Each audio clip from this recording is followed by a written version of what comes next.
오늘 말씀 같이 보겠습니다. 그 본문의 말씀은 제가 좀 길기 때문에 이 말씀의 내용은 제가 설교 속에서 다 나오기 때문에요. 그대로 참고해 주시고 나중에 이제 또 셀 모임에서도 다시 이 말씀 가지고 리뷰할 때가 옵니다. 그렇게 아시고 약 한 두 달 전에 제가 사도행전 강의 35번을 했는데요. 그때 제목이 기억나십니까? 그때 제목이 에베소 교회 장로 초청 고별 설교다 이렇게 말씀했어요. 그 고별 설교를 어디서 했죠? 이 지도에 보면 요 밀레도에서 했죠. 지금 에베소, 밀레도, 바다라 이 동네가 여기가 어디냐면 소위 소아시아 지역이에요. 소아시아 지역에 밀레도에서 이제 장로님들을 모셔놓고 설교를 한 장면을 지난 시간에 우리가 쭉 봤어요. 밀레도에서요. 오늘 그 21장은 뭐냐면 이제 설교 끝나시고 이제 바울이 거기에서 이제 떠나가지고 이 지금 빨간 줄을 보면 고수란 데로 갔다가 고수에서 로도에 갔다가요. 이 로도에서 바다라라는 항구 도시에 갔어요. 이 바다라는 항구 도시는 뭐냐면 이 소아시아에서 가장 최남단에 있는 도시예요. 우리 같으면 부산 같은 그런 도시예요. 이제 여기에서 뭐 하냐면 이 항구에서 이제 그 소위 무역선들이 여기서 이제 출발하는데요. 이 무역선들이 어디를 가냐면은 이쪽에 그 지금의 레바논이에요. 이쪽은 시리아고요. 이 레바논 지역 이쪽으로 가는데 여기에 중심 도시가 항구가 두로예요. 그리고 여기 갔다가 이 배가 어디를 내려가냐면 애굽으로 내려가요. 애굽은 중요 도시가 어디였어요? 알렉산드리아예요.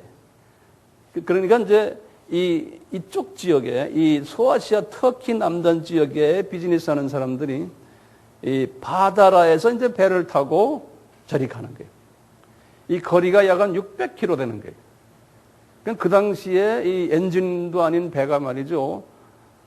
그 600km를 간다는 건 참 대단하죠. 그래서 이제 바울이 거기에 있는 그 화물선을 타기 위해서 지금 이 바다라로 이제 도착한 거예요. 화물선을 타기 위해서. 그 화물선 안에는 장사하는 사람들이 대부분이 있고 군인들도 있고 또 소수지만 복음 전하는 바울 같은 사람들이 이제 거기에 있는 거예요. 그래서 이 지도를 항상 머릿속에 기억해 주시길 바랍니다. 그래서 쭉 배를 타고 가는데 이 구브로 남단을 통해서 성서에 보면 구브로를 왼쪽을 보면서 지나갔다 그랬어요. 그래서 보면 구브로를 남단으로 해서 이렇게 해서 가서 어디에 도착했냐면 두로에 도착한 거예요. 두로에. 이 두로에 도착해가지고요. 7일간 머물렀다 그랬어요. 성서에 보면요. 7일간, 일주일. 왜 일주일간 머물렀는가? 금방금방 떠나지. 그러면 이유가 있는 거예요. 우리 이제 상상하는 거예요. 이게 무역선이니까 이제 두로에 내릴 짐들이 많을 거 아니에요. 그래서 그 짐들을 다 하역을 하고, 그 다음에 이제 또 짐 실을 것도 있잖아요. 이제 애굽으로 가져갈 짐들. 이런 일들을 하다 보니까 약 한 일주일이 걸리는 거예요. 네. 그러니까 바울은 짐이 아니니까 그 배가 빨리 가기를 원하지만 빨리 안 가니까 일주일이라는 그 시간을 그 도시에서 바울이 보내야 되는 거예요. 그러니까 바울은 항상 어느 도시 나가면 여기에 내 제자들이 없는가? 이제 소위 이런 크리스찬이 없는가? 이걸 찾는 거예요. 그러다 보니 성서에 보니까 찾았다고 그랬어요. 그래서 바울이 하도 이제 쏘다니고 다니니까요. 여기저기 예수 선포하면 자기 제자들이 여기저기 다 있는 거예요. 그래서 이제 자기 제자들을 만나가지고 그분들과 이제 일주일 동안 교제를 하는데 이 제자들이 성령님의 감동을 받고서 바울에게 한마디 하는 거예요. 선생님, 그러면서요. 선생님 지금 예루살렘 가려고 그러죠? 가지 마십시오. 그러는 거예요. 거기 가시면 큰일 나십니다. 성령님이 말씀하십니다. 그러는 거예요. 근데 바울이 그 말 듣겠어요? 안 듣겠어요? 바울이 그 말이 귀에 안 들리는 거예요. 성령님이 말씀하십니다. 하지만 성령님이 가지 말아란 말은 안 한 거예요. 근데 이분들이 거기다 토시를 붙인 거예요. 그러니까 우리도 그런 예들이 많죠. 내 의견을 거기다 붙여가지고 하는 거예요. 그래서 바울이 그 말을 듣질 않았어요. 그래서 니네들 나한테 그런 말 하지 말아라. 나는 예루살렘에 가야 된다는 거. 왜냐? 예루살렘에 가도록 예수님이 나를 지시를 했다는 거예요. 나는 이미 주님의 뜻을 다 알고 예수님이 한두 번 지시한 게 아니다. 그러니까 나는 예루살렘에 가야 된다는 거예요. 근데 니네들 뭐 성령님, 같은 성령님인데 가지 말아라? 이게 말도 안 된다. 너희들 잘못됐다는 거예요. 우리도 이런 일들 가끔 있죠. 그래서 말을 안 듣고 그냥 일주일 됐을 때 떠난 거예요. 그러니까 이분들이 성서에 보면 그래. 처자들을 데리고 성문밖까지 따라와가지고 이제 작별 인사하고 무릎 꿇고 기도하고 배 타는 걸 다 보고는 바이바이 했다고 성서에 써 있어요. 이분이 두로에서 어디에 갔냐면요. 돌렘이라는 데를 갔어요. 돌렘이라는 데는 오늘날은 돌렘이라 그러지 않고 악고라 그래요. 이제 이스라엘 지도를 보시면 악고라고 해요. 영어로는 ACCO, 악고. 아주 지금은 큰 도시예요. 유명한 도시인데, 이 중세시대 때부터는 이름을 악고라고 불렀어요. 예수님 당시에는 거기 보면 돌렘이라고 이렇게 불러요. 돌레미아. 영어로는 돌레마이스 그러는데요. 돌레마라 이렇게 불렀어요. 약 한 40km 거리예요. 두로에서 돌레마가. 몇 킬로라고 그랬어요? 약 한 40km의 거리예요. 거기에 도착했는데 거기는 잠깐 큰 항구가 아니니까 하루 그냥 거기서 하룻밤 자는 거예요. 잠깐 짐 좀 내려놓고 이제 사람 태우고 또 가는데 바울은 어느 도시 나가나 아까 말한 대로 크리스천을 또 찾는 거예요. 보니까 분명히 자기 제자들이 또 거기 있는 거예요. 그래서 그분들과 밤을 새면서 이런저런 얘기하면서 교제했다 그랬어요. 거기서요. 이제 가이사라로 내려간 거예요. 그 유명한 가이사라예요. 요 가이사라. 가이사라라 그러면 생각나는 게 많죠. 첫째, 누구 생각이 납니까? 로마의 백부장 누굽니까? 고넬리오죠. 예? 고넬리오. 왜냐하면 저 가이사라라는 도시는요, 로마 사람들이 볼 때는, 로마 정권이 볼 때는 예루살렘을 진입하는 우리 같으면 인천 같은 도시예요. 그러니까 예루살렘의 외항으로 생각하셔야 돼요. 그러니까 로마 제국의 모든 그 배들은 저 길을 먼저 도착하는 거예요. 그래서 예루살렘으로 들어가는 거예요. 그러니까 저기에는 이 가이사라는 로마 군인들의 본부가 있고 거기에는 그 도시는 이미 예전에 헤롯 대제가 거기에 큰 도시로서 이렇게 계획 도시를 만들어 놓은 것이 가이사라가요. 이 가이사라에서 예루살렘까지가 약 한 100km 되거든요.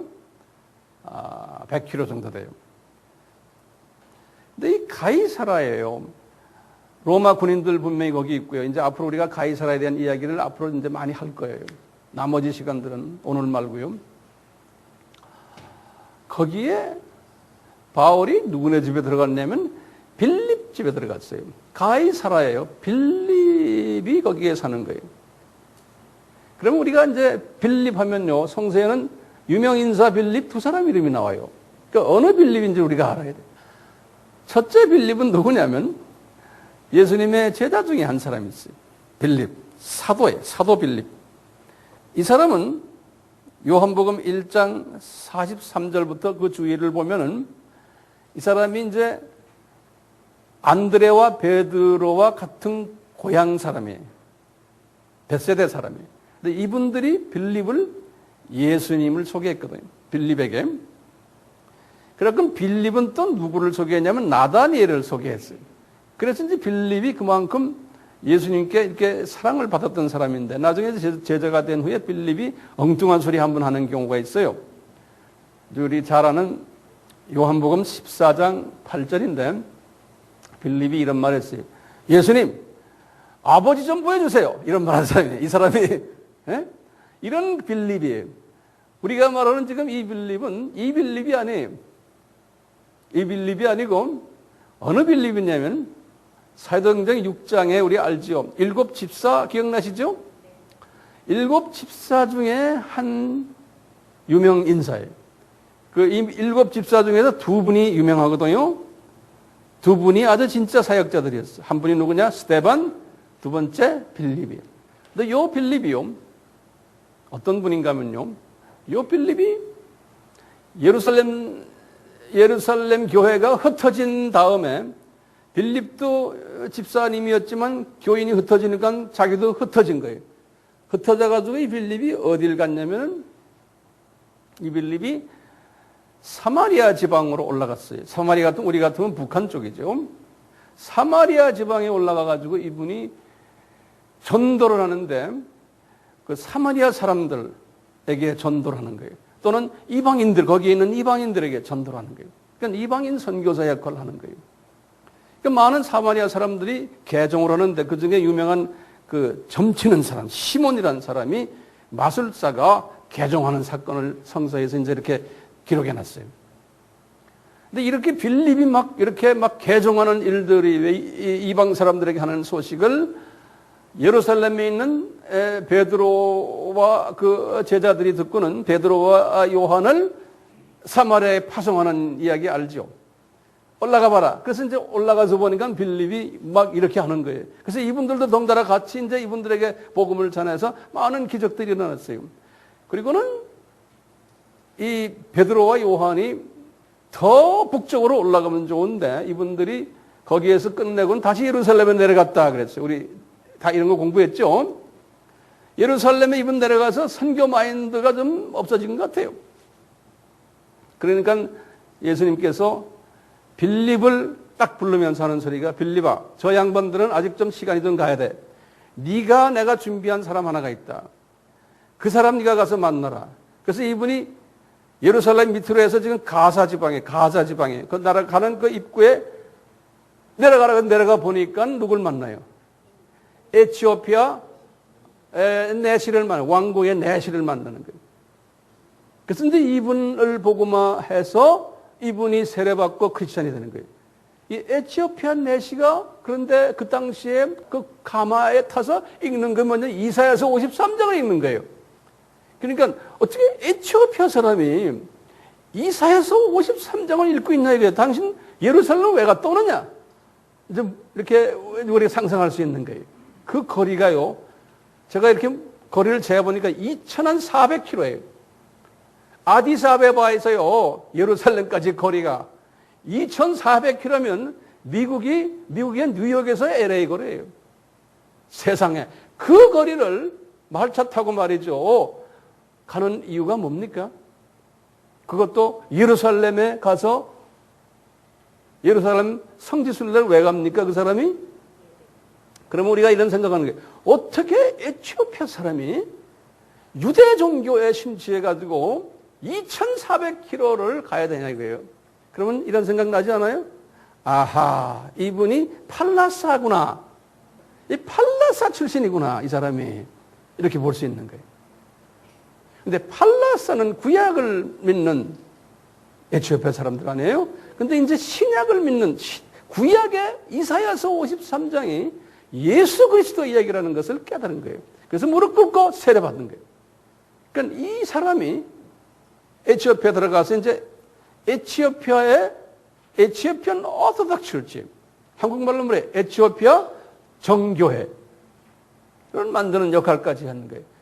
그러니까 이 필립이라는 요 집사님이 선교사로서 어디까지 영적인 그 파장을 퍼뜨린 거예요? 에티오피아까지. 이 필립이라는 사람이. 그러면서 성서에 보면요. 그렇게 안수받고 이 사람 보냈는데 성서에 보면 이 사람이 거기서 주님께서 축지법을 써가지고 그냥 아소도로 그냥 던져버렸어요. 필립을. 그래서 아소도에 갔다가 이분이 아소도가 요 동네거든요. 거기서 가이사야로 올라갔다 그랬어요. 가이사야로 올라갔다. 이 빌립이 이 가이사야에 올라간 것이 횟수는 언제쯤 될까요? 연도로? 지금 이 사건이 예루살렘 교회가 개척된 것이 추후 30년이에요. 근데 이 예루살렘 교회가 흐트러진 것이 추후 32년이에요. 안디옥 교회가 개척된 것이 주후 33년이에요. 그러니까 32년, 33년 그 사이에 이분이 지금 어디가 있어요? 이 전도락은 가이사랴로 올라가 있는 거예요. 누가요? 누구예요 지금요? 필립이. 영어는 필립 그래요. 이 필립이 저기가 있는데 지금 바울이 필립 집에 간 것이 주후 몇 년이에요? 지금 이게 3차 여행 끝날 때니까 주후 언제입니까? 57년이에요. 그러니까 57 빼기 32를 해보세요. 그러면 어떻게 돼요? 수학에 20 몇 년에 20한 5년 정도 돼요.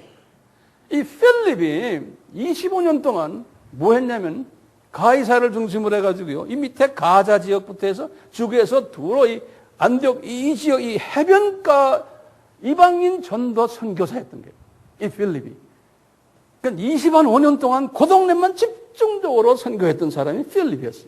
그러니까 주님이 그 가정을 사랑하지 않겠어요? 딸 부자 넷을 만들어가지고 그 딸들 넷이 다 뭡니까? 전부 사역자들인 거예요. 그럼 어떤 사람 나한테 질문하기, 목사님, 세상에 왜 시집을 안 보냅니까? 왜 사역자입니까 전부? 그러면은 우리의 일반적인 사람의 입장에서는 시집가서 아기 많이 낳고 하는 것이 축복이라고 생각하지만 주님의 시각에서는 아니에요. 바울이 한 말이 있어요. 고린도전서 7장을 쭉 보시면 나중에 한번 보세요. 여자들도 될 수 있으면 주님의 사역을 위해서 결혼 안 하는 것이 낫다고 그랬어요. 결혼한 여자들은 남편 뒷바라지, 아이들 뒷바라지 때문에 주님이 쓸 수가 없다는 거예요. 그런데 결혼 안 하는 것이 주님의 시각에서 봐서는 더 복이라는 거예요. 고린도전서 7장 34절 그 쭉 하면서 40절 쭉 보면 그렇게 나와요. 빌립의 내 딸이 결혼 안 하고 열심히 결혼 안 하고 아무것도 안 하고 빌빌 놀면 그건 복이 아니에요. 그렇지만 결혼을 안 하고 사역자로서 이렇게 하는 것은 그건 복이라는 거예요. 결혼해가지고 아이들 절절절 따고 다니는 것보다요. 남편 뒷바라지라고 그것도 믿음이 좋은 남편이 몰라요. 바울이 지금 빌립을 만나가지고 어느 도시에서요? 가이사라에서 여러 날 치료했는데 치료하고 있는데요. 누가는 성서에 보면 며칠을 있었다 이런 말이 성서에는 안 써 있어요. 여러 날 있었다 그랬어요. 우리 한국말도요. 근데 이제 이게 우리가 상상하는 거예요. 누가가 항상 따라다녔으니까요. 우리 알죠? 누가는 바울을 그분이 개종해서부터 계속 옆에서 따라다녔거든요. 누가가. 디모데 같은 사람은 필요하면 바울이 그분을 딴 데다 파송했다가 다시 또 오게 하고 이렇게 했는데 이 누가는 항상 옆에 따라다녔어요. 자, 그런데요. 한번 보세요. 누가가 언제 개종했어요? 언제 크리스찬이 됐어요? 이러면 쭉쭉쭉 이제 나올 때가 됐는데 몇 차 여행 때예요? 2차 여행 시작하면서 2차 여행. 그러니까 우리가 주후 몇 년으로 봐야 돼요? 50년을 보시면 돼요. 왜냐하면 2차 여행 시작을 하면서 사도행전 2차 여행 시작이 어디예요? 사도행전 16장이에요. 16장에 보시면 갑자기 쭉 타다가 유가가 그 10절 정도 보면 뭐라가 나오냐면요. 우리가라는 단어가 나와요. 영어로는 we. 우리나라 말로는 뭐예요? we가? 우리가라는. 근데 거기서부터 10절부터 우리가라는 단어가 나와요. 그 전에는 누가가 글 쓴 내용들을 보면 저희가, 저들이 이렇게 표현했어요. 그래서 이제 우리 신학자들이 그런 거, 아하, 누가가 그때부터 2차 전쟁이 아니에요. 2차 뭐예요? 영적 전쟁이에요. 2차 미셔너리 출입이에요. 그때부터 우리가라는 단어를 썼어요. 그래서 이때 이분이 좀 했구나. 그래서 누가의 고향이 어디냐? 우리가 볼 때 제가 사복음서 강의할 때 다 자세하게 말했어요. 요한복음 강의할 때도. 그렇지만 우리 다시 리뷰하는 거예요. 누가가 안디옥 출신으로 우리가 지금 보고 있어요. 요 안디옥. 그래서 안디옥에서 바울을 통해서 개종하고는 이방인이죠. 이분이 이제 이렇게 이제 2차 여행 때부터 따라다니면서 그때부터 글 쓰기 시작한 것은 자기가 다 경험한 것들이. 그러니까 2차 여행부터는 그래서 항상 말이 우리가 쫙 나와요. 근데 문제는 말이죠.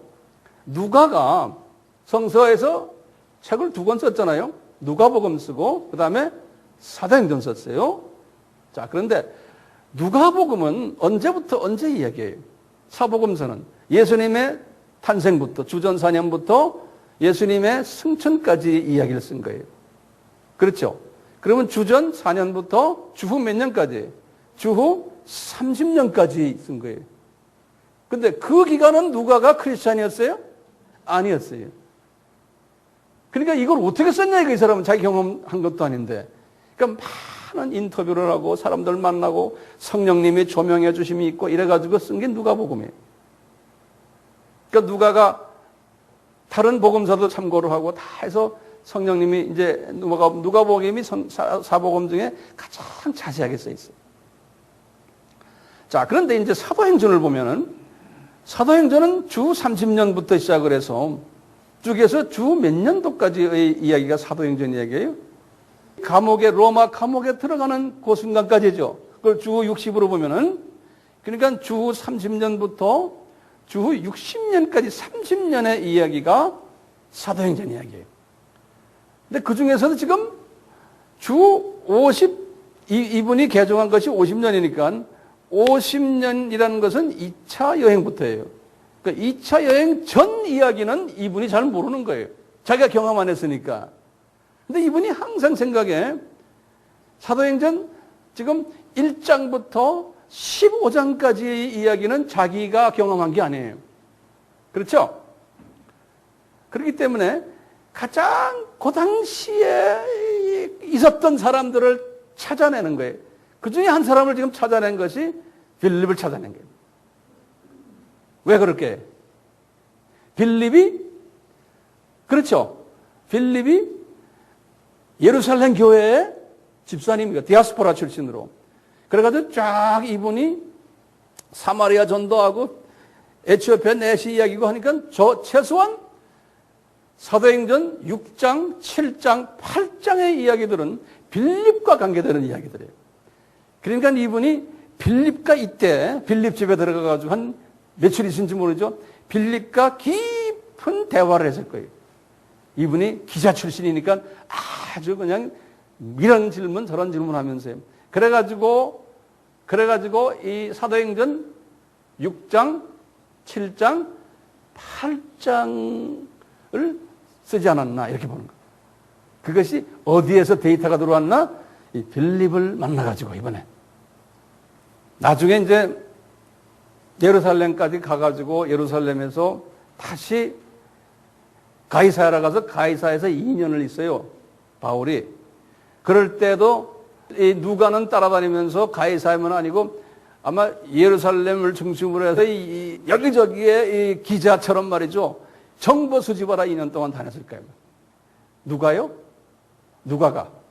자, 이런 과정 속에서 지금 있는데 갑자기 예루살렘에서 유명한 예언자가 이 가이사랴를 방문한 거예요. 예언자가. 그분 이름이 그 유명한 아가보라는 사람이에요. 아가보. 이 영어로는 아가보스 그래요. 자, 이 아가보라는 사람이 예언자인데 와가지고 이제 바울을 만나는 거예요. 근데 이분은 아가보는 그 당시에 아주 유명한 예언자였어요.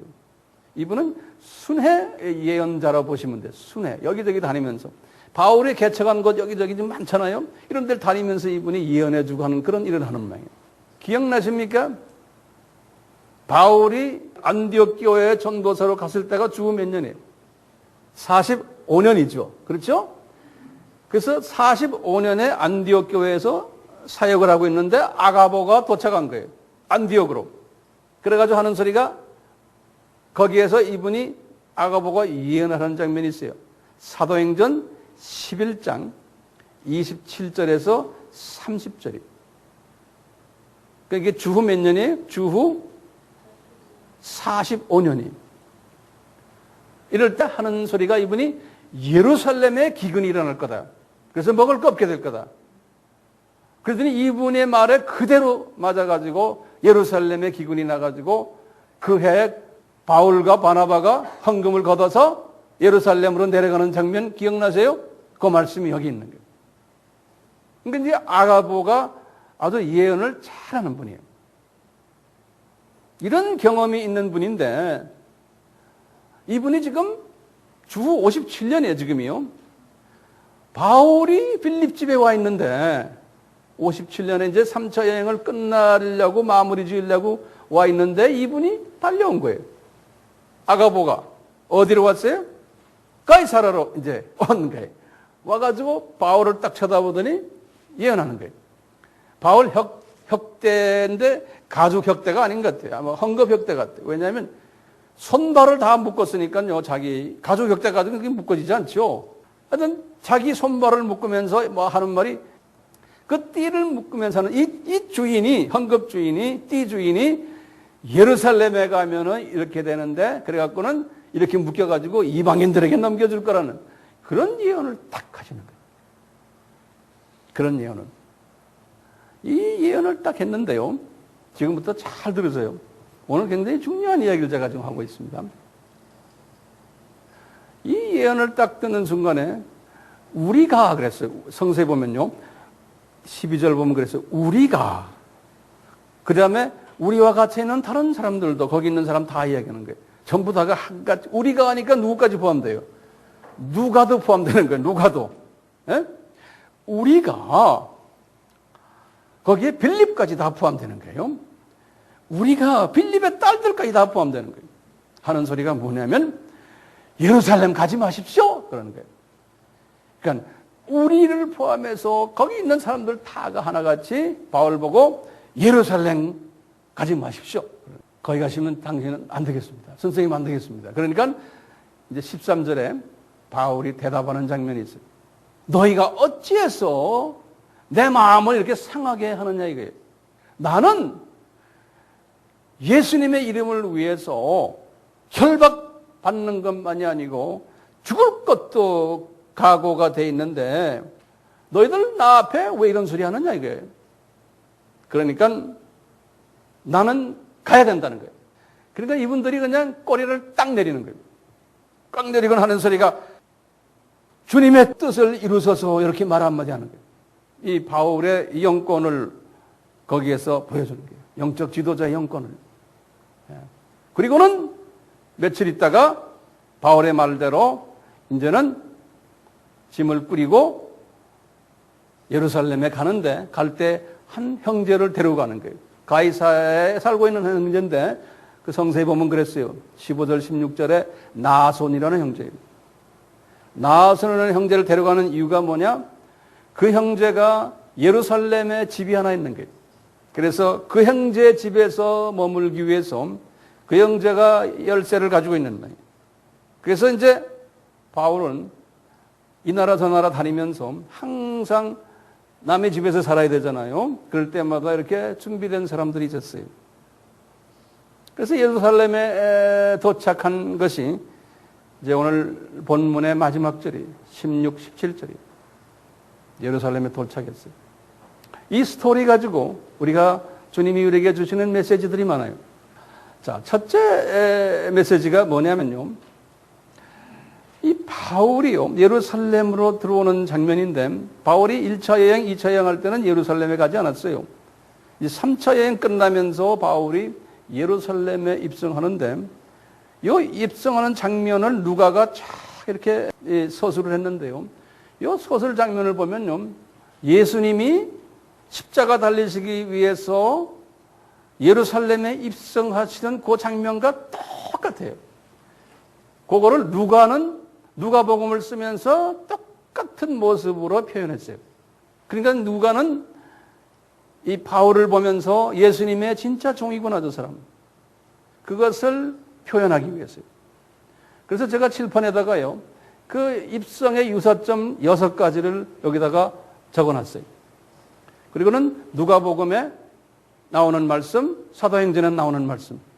그러니까 이 비교를 하는 거예요. 예수님과 바울이 예루살렘에 들어가는 장면을 나중에 한번 시간 있을 때 자세히 보세요. 제목만 보시면 들어갈 때 바울도 예수님도 제자들을 데리고 입성했어요. 두 번째는 뭐냐면은 유대인들의 반대와 살인 음모를 예견하면서 입성했어요. 똑같이 예수님이다, 바울이. 세 번째는 예수님도 말씀하셨어요. 심령의 매임이 있었고 고난을 예견하면서 입성했어요. 바울도 똑같은 표현을 썼어요. 네 번째는 순교를 각오한다고 하면서 입성했어요. 다섯 번째는 주어진 사명을 완수해야 한다는 각오를 하면서 입성했어요. 여섯 번째는 아버지의 뜻을 이루기 위하는 소원을 가지고 입성했어요. 신기하죠? 이렇게 우리는 그냥 이렇게 지식으로만 아시면 안 되겠어요. 지식은 필요하지만 그 다음엔 이것을 묵상하시고 이 바울이 예수님의 그 모본을 가진 사람이구나.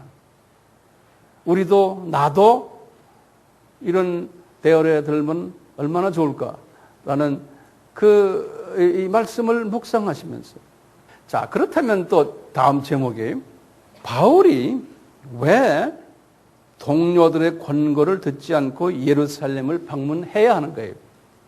그 제목입니다. 그러면 제가 이 칠판에다 적어놨어요. 바울이요, 큰 그림을 봤어요. 하나님이 자기에게 보여준 게 있어요. 이 첫째 그림이 뭐냐면요, 큰 그림 넘버 원인, 주후 35년이 바울이 개종하는 때, 개종할 때 이미 예수님께서 아나니에게 바울이 앞으로 어떤 사람이 되고 어떤 일을 할 것을 쫙 예언해 준 게 있어요. 그 예언이 큰 그림이에요. 유대인들과 이방 사람들을 복음하기 위해서 유대인의 높은 사람들, 이방인의 왕들, 이런 사람들에게서 다 핍박을 받으면서 로마 제국을 복음화시킬 것을 이미 쫙 보여준 거예요. 몇 년 전에? 지금이 57이니까 35, 22년 전에. 그러니까 바울이 그걸 다 들었기 때문에 알아요. 아, 내가 어떻게 사용받을 것인가를 이분이 알았어요. 그 다음에 이제 55년에, 20년 후에 두라노 서역을 다 끝난 다음에 두라노 서원에서 2년간 성경 공부 가르쳤잖아요. 끝난 다음에 고린도에 있을 때 이분이 하는 소리가요, 사도행전 19장 21절에 뭐라고 그러냐면, 직접 하시는 말씀이 뭐냐면요, 바울에게, 바울아, 너는 여기서 끝나서 너는 로마로 직접 가는 게 아니고 예루살렘에 들려야 된다는 거예요. 거기 가서 할 일이 있다는 거예요. 그래가지고 로마로 간다는 게 너는, 이런 말씀을 하시는 거예요. 그러니까 이분은 이미 자기는 예루살렘에 가야 되는 것을 이미 주님한테서 직접 받았어요. 그리고 2년 후에 이분이 예루살렘에 들어가가지고 공회 회원들에게 설교하실 때 이분이, 그게 후 57년이거든요. 그분들에게 이야기하는 거예요. 내가 받았기 때문에 로마로 직접 안 가고 여기 내가 너희들 나한테 왔다라고 말하는 게 있어요. 여기에. 그리고는 이 배를 타고 이제 로마로 다 들어갔을 때 주 59년에 광풍을 만났거든요. 근데 배가 다 이제 깨지고 사람들 다 죽게 생겼는데 그때 예수님께서 천사를 보내가지고 이야기하는 거예요. 너는 죽지 않는다. 너는 로마로 꼭 들어가게 돼 있다. 이런 말씀이에요. 그 다음에 우리 할라집에 이분이 로마서를 쓸 때, 고린도에서요, 주 57년에 주님이 이분에게 말씀해, 너는 로마 가는 게 아니고 너는 스페인까지 가야 된다는 거예요. 이런 큰 그림을 바울이 다 봤기 때문에 지금 이 가이사라에서요, 몇몇 사람이 앉아서 특히 아가보가 예언을 했는데 그 예언을 받아가지고 누가부터 시작해서 뭐 다 그 밑에 있는 사람들이 예루살렘 가지 마시오 하면은 바울이 듣겠어요, 안 듣겠어요? 바울이 안 듣죠. 큰 그림 본 사람한테 이 짜부라기들이 까불면 됩니까? 안 되죠. 그러니까 모를 때는 가만히 있는 게 좋아요. 바울이요, 로마서를 썼을 때가 고린도에서 썼거든요. 고린도에서 로마서를 쓸 때 하시는 말씀이, 그게 주 57년입니다. 이 횟수를 잘 기억하세요. 이 사람이 로마서를 쓰면서 내가 로마에 직접 빨리 지금 가겠다 이런 말을 안 했어요.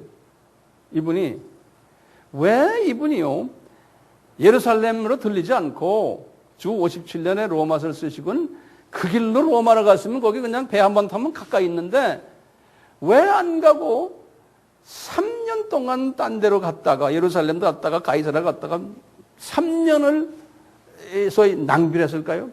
이유가 있어요. 낭비가 아니죠.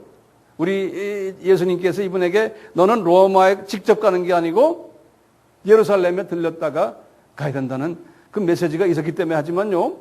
왜 하나님이 그분을 로마 제국 보고만 하려면은 로마를 빨리 가야지 왜 예루살렘 빙빙 돌려서 3년을 소위 시간을 끊느냐 이거예요.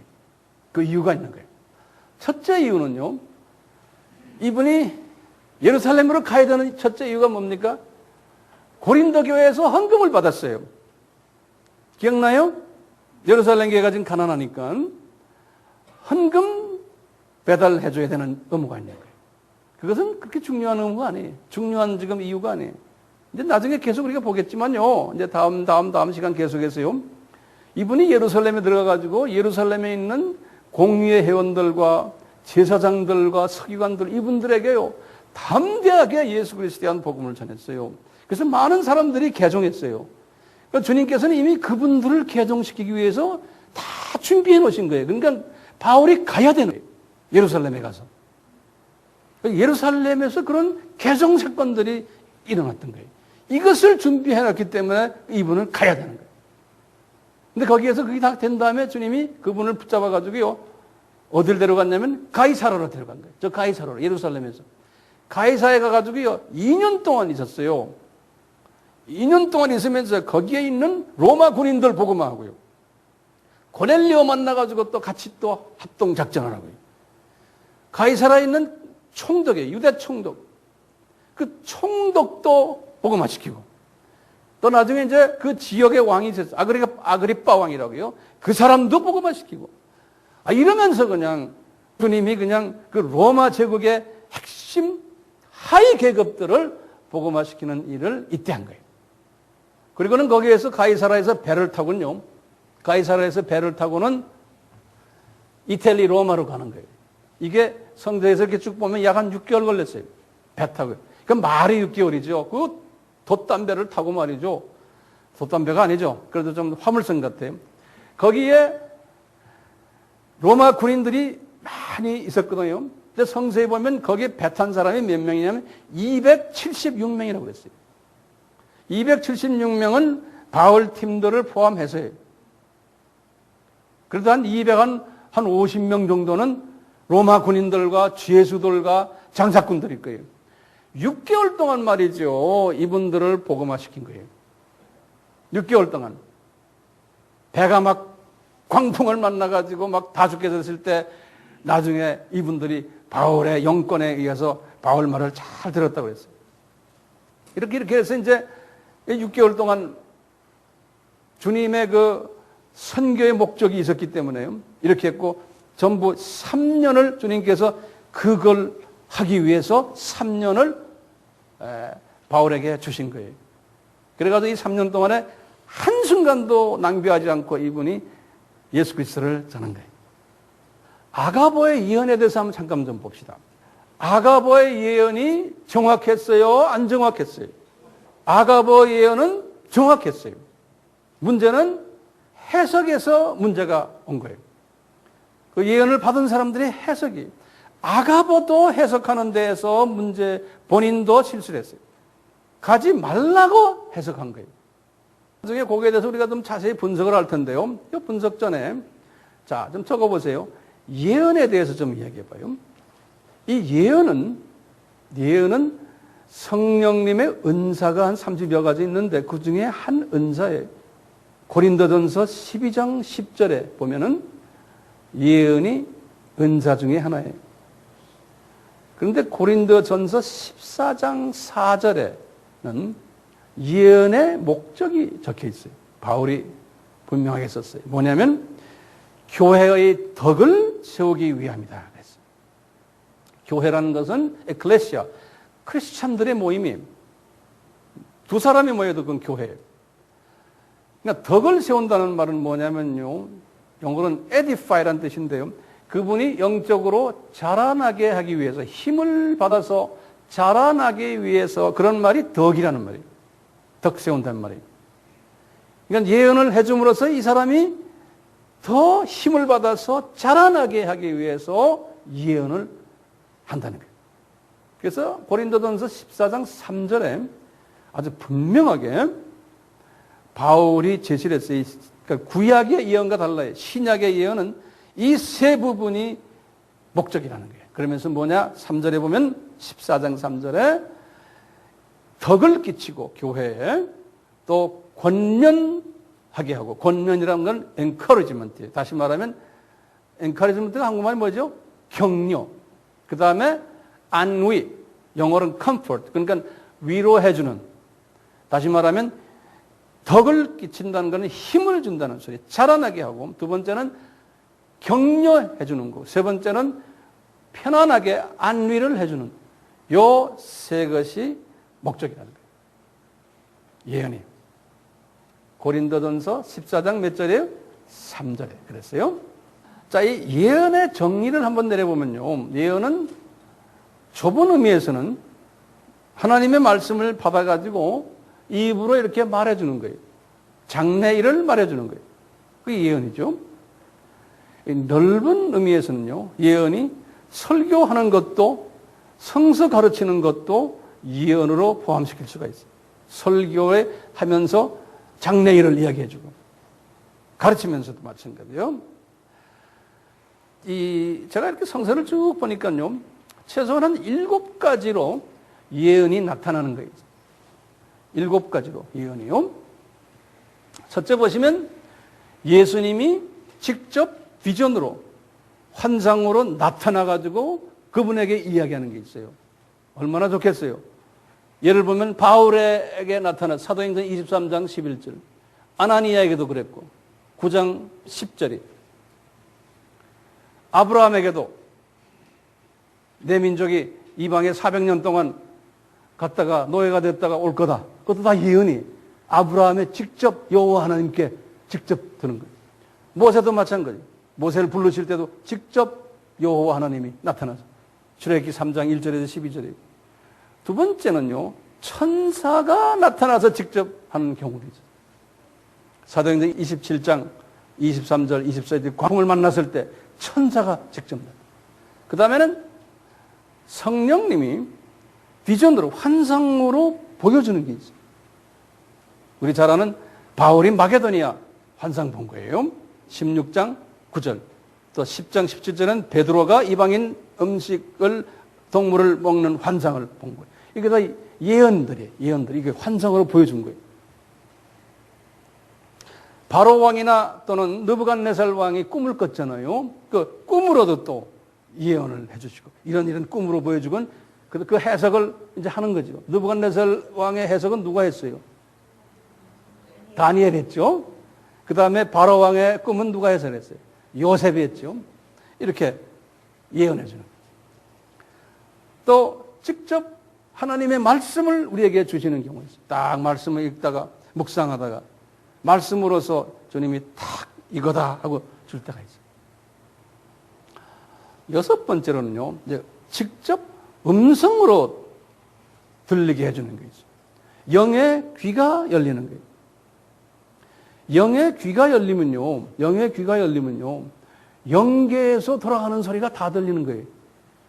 근데 영계를 들여다보면요, 예수님 이야기도 들리고, 천사들 이야기도 들리고, 또 사탄인 마귀 새끼들 이야기도 들리고, 이게 다 들리는 거예요. 다 들리니까, 이게 잘못 듣다가는요, 잡소리가 막 들려오는 거예요. 그래서, 이 영의 귀가 열리면요, 아주 복된 건데, 자칫하면, 이게 굉장히 위험한 거예요. 이 잡놈들 거 다 들리니까요.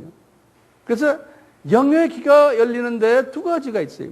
직접 막 소리가 들려오는 그 직접 청음이 있고요. 또는 영의 음성이 들려오는 거예요. 들리진 않는데 영의 음성이 들려오는 거예요. 대부분의 사람들은 이쪽이죠. 영감이라고 그러잖아요. 영감. 이게 있는데 어떤 분은 직접 막 들리는 거예요. 이런 게 있어요. 또 마지막으로 환경을 통해서 우리에게 예언하는 요 7가지 참고해 주시길 바라요. 예언자의 저희 덕목이라고 그럴까요? 어떤 사람이 예언자가 되어야 되는가? 예언자의 조건이 굉장히 중요해요. 첫째, 예언자는 마음이 순수해야 돼요. 마태복음 5장 8절에 마음이 순수해지만 하나님을 볼 수 있어요. 영계를 볼 수 있어요. 근데 마음이 순수하지 않은 사람이 예언을 하고 본다 그러면 10중 8구는 잘못돼요. 딴소리가 들립니다. 그렇기 때문에 예언자는 첫째 마음이 순수해야 되는데 순수한 그 자리에다가 뭘 채워야 돼요? 하나님의 말씀으로 채워야 돼요. 그리고는 성령으로 충만해져야 돼요. 그리고는 그분이 성령의 열매로 맺어져야 돼요. 성령의 열매 중에 가장 중요한 열매가 뭐냐면요. 이 예언자들은요. 절제 열매. 절제. self-control. 그러니까 이건 지혜가 필요한 거예요. 내가 지금 자꾸 내가 들어요. 내가 뭘 깨달아요. 내가 이거 알아요.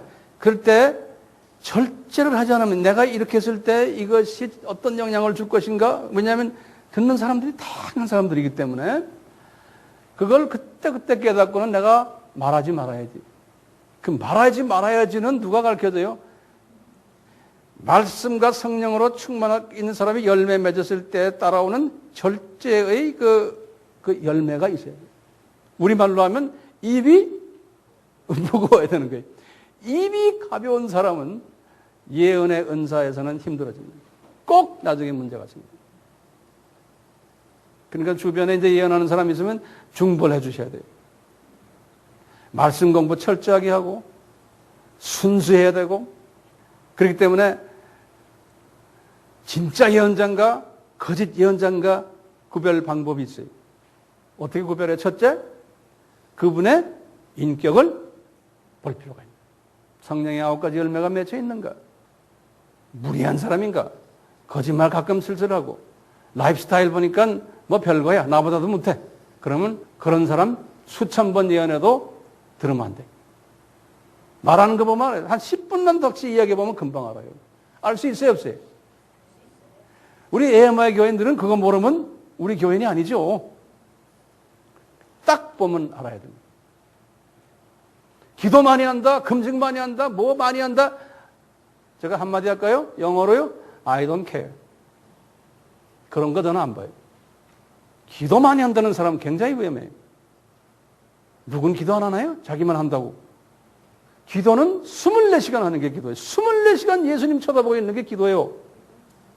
우린 다 24시간 예수님 쳐다보고 있죠? 예. 예언한다 그러면서요. 보면 자기 이름 높이려고 그러고 은근히 자기 영광 나타내려고 그러고 은근히 자기 이익을 챙기고 겸손해 보이지만 뒤에 보면 교만기가 있고 은근히 대가를 요구하고 헌금 강요하고 이러면 이건 잘못된 거예요. 그러니까 이거를 분별할 줄 알아야 되는 거예요. 왜요? 성령의 은사 중에 영 분별 은사가 있어요, 없어요? 그래서 주는 거예요. 영을 분별하라는 거예요. 성령님의 이 아름다운 은사 있는 사람은 옆에 가면은 편안한 거예요. 옆에 그 사람 옆에 있고 싶고. 그래서 예수님이 그런 거예요. 거짓 선지자들이 많이 나타날 거라는 거예요. 우리 마태복음 7장이죠. 15절부터. 겉으로 봐서는 모르는데 겉으로 보면 양 같다는 거예요. 근데 속은 노략질하는 일이라는 거예요. 어떻게 하느냐? 성품을 보면 그렇다는 거예요. 이 속에. 근데 이 성품이 나쁜 사람인데 예수님이 그러셨어요. 23절에. 선지자 노릇도 하고 말씀도 가르치고 설교도 잘하고 귀신도 쫓아내고 권능이 막 일어난다는 거예요. 예수님이 말씀하셔요. 예수님이.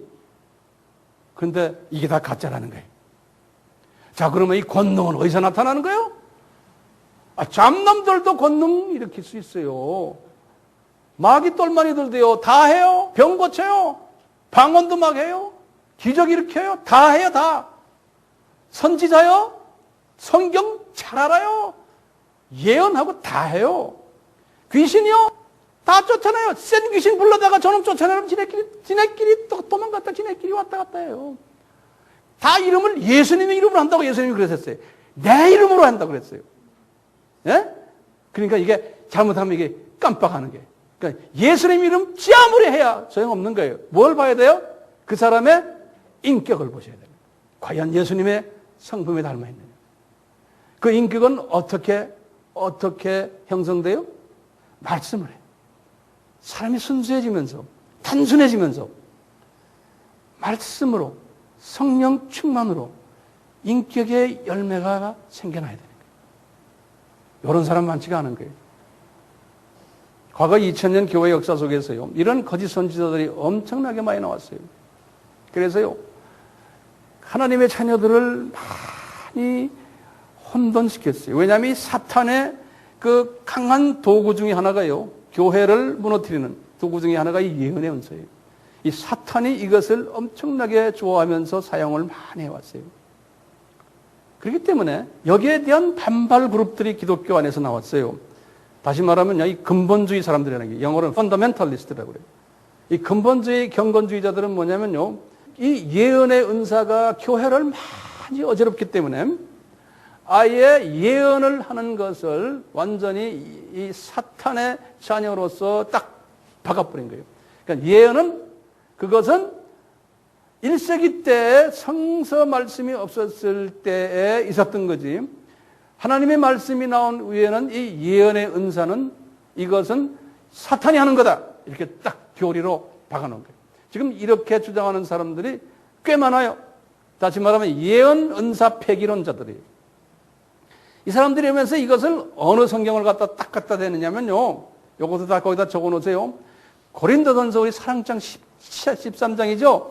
13장 9절에서 10절이.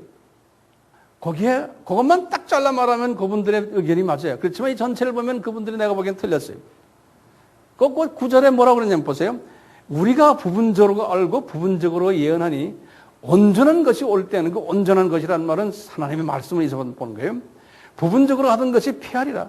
내가 어렸을 때는 말하는 것이 어린아이와 같고, 깨닫는 것이 어린아이와 같고, 생각하는 것이 어린아이와 같다가 장성한 사람이 되어서는 어린아이의 일을 버렸노라. 지금 이건 사랑과 관계되는 이야기인데요, 이것을 지금 예언 은사에다 갖다 붙여놓은 거예요. 근데 미국이나 이런 데요, 이 예언 은사는 이거 잘못됐다 해가 처음부터 예언 은사 하는 것을 이단화하는 그런 그룹들이 상당히 많아요. 우리나라에도 아마 있을 수 있죠.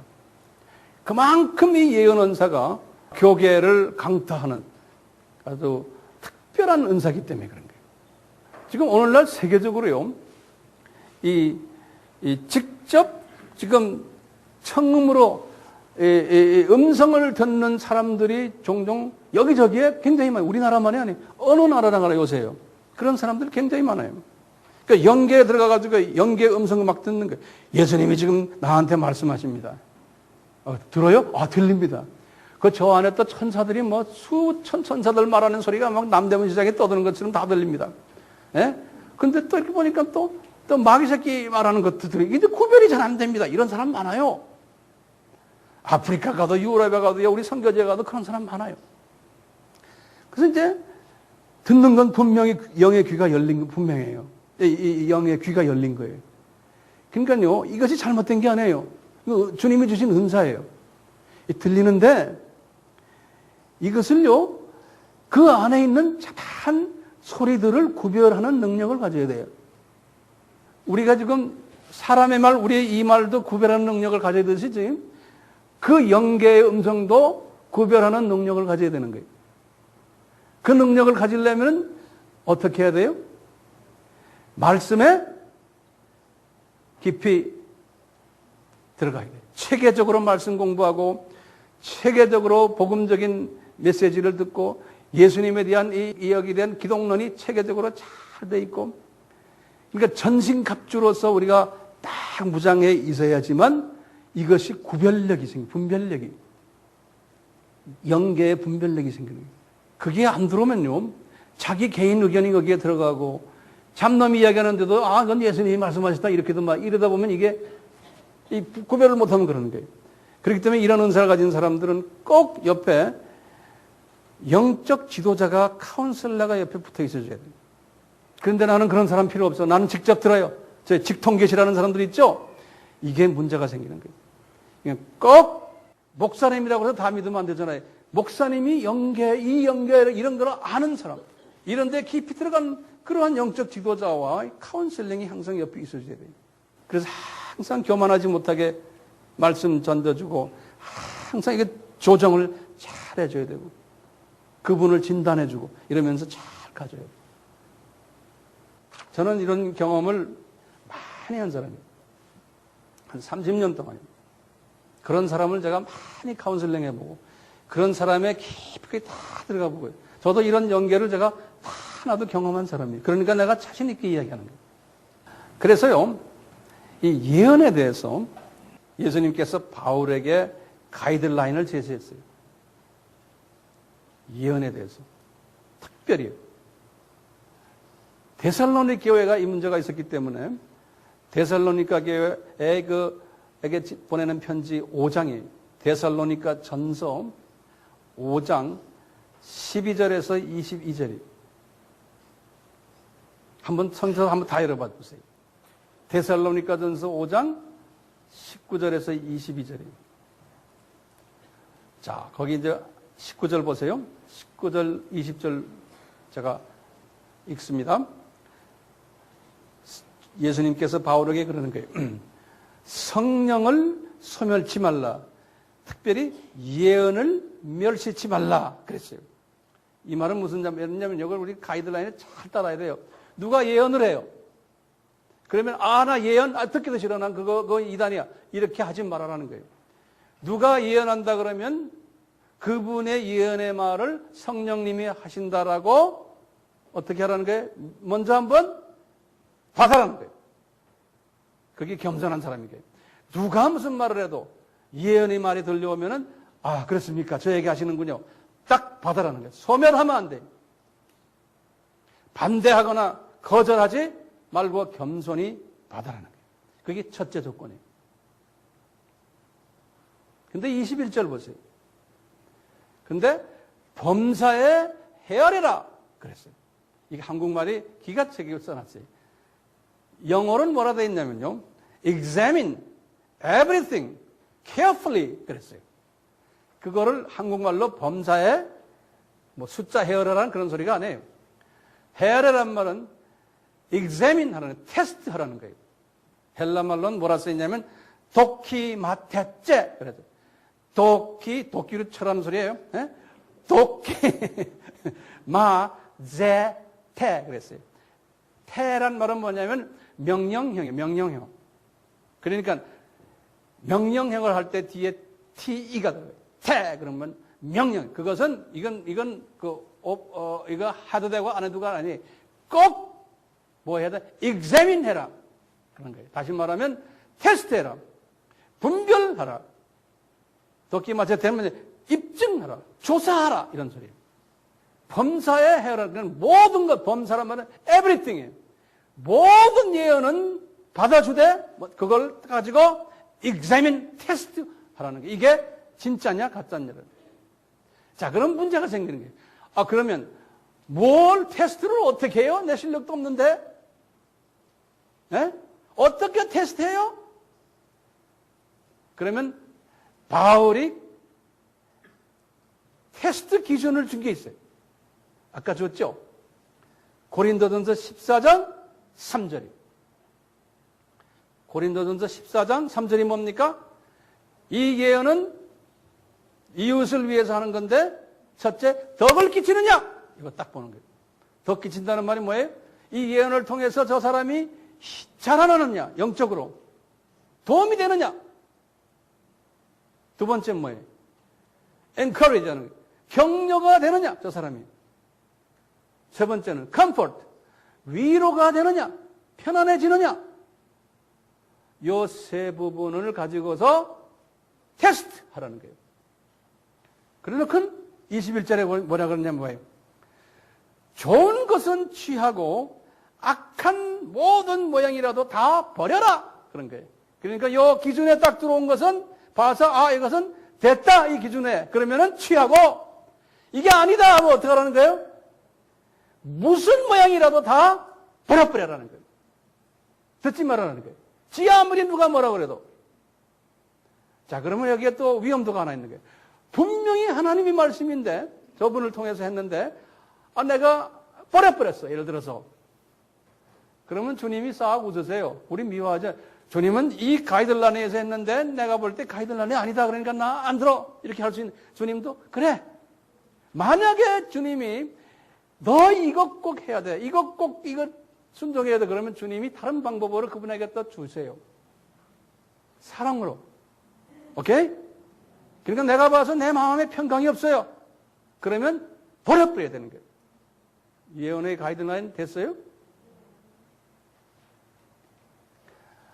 주님이 아까 아가보 예언을 통해서 해석을 잘못해가지고 누가부터 시작해서 그 유명 인사들이 다 혼났어요? 아니에요. 바울도 그 사람들을 혼내지 않았어요. 그럴 수 있다는 거예요. 그렇지만 하나님의 영적 지도자는 그분들이 잘못해도 그냥 그럴 수 있다. 그리고는 주님에게 받은 걸 행해서 그냥 나가주는 거예요. 이제 마지막으로 봅시다. 바울이요. 아가보의 그 예언과 동료들의 권고를 버린 이유는 뭘까요? 굉장히 중요한 개념이에요. 다른 말로 표현하면요. 바울이 볼 때 예언은 맞았는데 해석이 문제였다라고 바울이 본 거예요. 왜? 이 해석이 여지금 가이드라인, 아까 본 고린도전서 14장 3절의 가이드라인과 맞지가 않는 거예요. 왜 맞지 않아요? 자, 보세요. 예루살렘 가지 마시오 하는 것은 바울을 실은 위한 것이 아니었어요. 바울이요. 지금 그 당시에 아가보의 예언을 받을 때 이미 그 훨씬 전에도 바울은 예루살렘 가서 자기가 어떻게 될 것을 다 알면서 지금 가고 있는데 바울의 마음이 사람이니까 불편했어요. 그래서 이분이 내 심령에 매임이 있다는 거예요. 예수님도 똑같이 그랬어요. 사람이기 때문에. 예수님도 사람이었잖아요. 예? 하나님이시지만 그분의 인성, 물적에 있는데 우리 예수님이 바울이 지금 그런 모습이 있는 것을 알기 때문에 우리 예수님께서 아가보를 통해서 이 바울을 격려해주고 위로해주라고 위로해주라고 이 예언을 던진 거예요. 아가보한테. 그런데요. 그 해석을 잘못한 거예요. 아가보의 예언은 맞았지만 해석을 잘못한 거예요. 그래서 아가보의 예언은 어떻게 해석해야만 될까요? 이분들이 누가면 누가가 딱 나와서 이런 말을 해야 되는 거예요. 딱 받아가지고요. 아까 그 가이드라인에 계세요. 바울 선생님, 마음 편하게 가지세요. 이렇게 이야기하면서요. 예루살렘에 가시면은 이런 어려움이 분명히 있습니다. 그렇지만 걱정하지 마세요. 예루살렘 꼭 가셔야 됩니다. 그곳에 가서 할 일이 많아요. 큰 일들을 지금 이루시려고 지금 주님이 기다리고 있습니다. 그분이 예수님이 옆에 계시잖아요. 절대로 예루살렘에서 순교당하지 않습니다. 걱정하지 마세요. 매도 안 맞을 거예요. 그리고는 로마로 꼭 가실 거 아시잖아요. 그곳에 가서도 할 일이 많습니다. 로마에 있는 제자들이 기다리고 있잖아요. 로마 제국을 복음화해야 하는 그 비전을 갖고 계시면서 평소에 그런 말 나에게 우리에게 했잖아요. 스페인까지 간다고 그랬잖아요. 근데 왜 이렇게 사람이 주눅이 들어가고 이러고 있습니까? 힘내세요. 큰일 하실 분이 왜 이러십니까? 주눅이 들어가죠. 매일 우리한테 너 비전 가져라 어쩌라 해놓고 이게 무슨 꼴입니까? 이런 이야기를 해줘야 되잖아요. 응? 그러니까 빨리 보따리 셉시다. 빨리 예루살렘 갑시다. 왜 이러고 있습니까? 갑시다. 이래야 되는데 거꾸로 가지 마시오. 이게 말이 됩니까? 에? 가지 마자 그러니까요. 바울에게 그냥 찬물을 끼얹은 거예요. 그러니까 바울이 뭐라고 대답하는지 아세요? 거기 보면요. 13절에 그랬어요. 21장 13절에. 너희가 어찌했어 울면서 내 마음을 상하게 하느냐 그랬어요. 안 그래도 내가 지금 우울증으로 이러고 있는데, 에? 너희들 왜 이러느냐? 에? 그런 말씀 하셨어요. 바울이 힘받기를 원했는데, 그래서 주님이 야고보에게 메시지를 던져줬는데, 거꾸로 말이죠. 이 사람들이 해석을 잘못해가지고 바울을 그냥 찬물을 끼얹히고 또 움츠리게 만들어 놓은 거예요. 그러니까 바울이 이거 안 되겠다. 내 스스로 힘받아야지 이 사람들 가지고 안 되겠다. 그러니까 바울이 그러는 거예요. 야, 보따리 싸라! 가자! 그래서 바울이 예루살렘으로 가셨어요. 스스로가 힘을 받아서 간 거예요. 그러니까 이 주님의 일을 하면서요. 우리 모두가요. 저부터 시작했어요. 한때는 성령 충만해서 주님 죽을 준비 다 되어 있습니다. 그렇지만요. 어려움이 오거나 환경이 어려우면 또 바울같이 또 죽으러 들어가지고 주변의 사람의 격려가 필요한 거예요. 그럴 때마다 성령님이 여러분들에게 말씀해 아무개 격려 좀 해주라. 아무개 격려 좀 해주라. 오늘 메시지 속에서요. 영적 거장인 바울도 격려가 필요했는데 하물며 우리는요. 우리도 주님을 섬기면서요. 서로 격려해 주면서 그러면서 같이 섬깁시다. 주님을. 네. 같이 기도합시다. 예수님 이곳에 와 계시죠. 2000년 전에 그 바울의 모습을 보면서 이제 3차 여행을 마무리하면서 예루살렘에 들어가서 하실 일들 주님이 다 바울에게 주셨지만 그곳에 가서 여러 가지 어려움을 생각하면서 바울의 울적에 있었는데 아가보를 통해서 위로의 메시지를 던졌는데 그것을 잘못 해석하여 바울의 마음을 더 아프게 했던 사실을 우리가 섭렵했습니다. 우리가 이러한 우를 범치 않도록 계속해서 지혜를 주시고 또 영성을 더욱 깊게 넓게 만들어 주셔서 오늘날 우리 주변에 주님의 종들이 이런 어려움이 있을 때 위로해주고 격려해주는 우리 모두가 되게 하시고 또 우리도 또 주님을 통해서 주변의 사람들을 통해서 위로받는 우리 모두가 되기를 소원합니다. 주님 홀로 영광 받아 주시옵소서. 예수님의 이름으로 기도드리옵나이다. 아멘.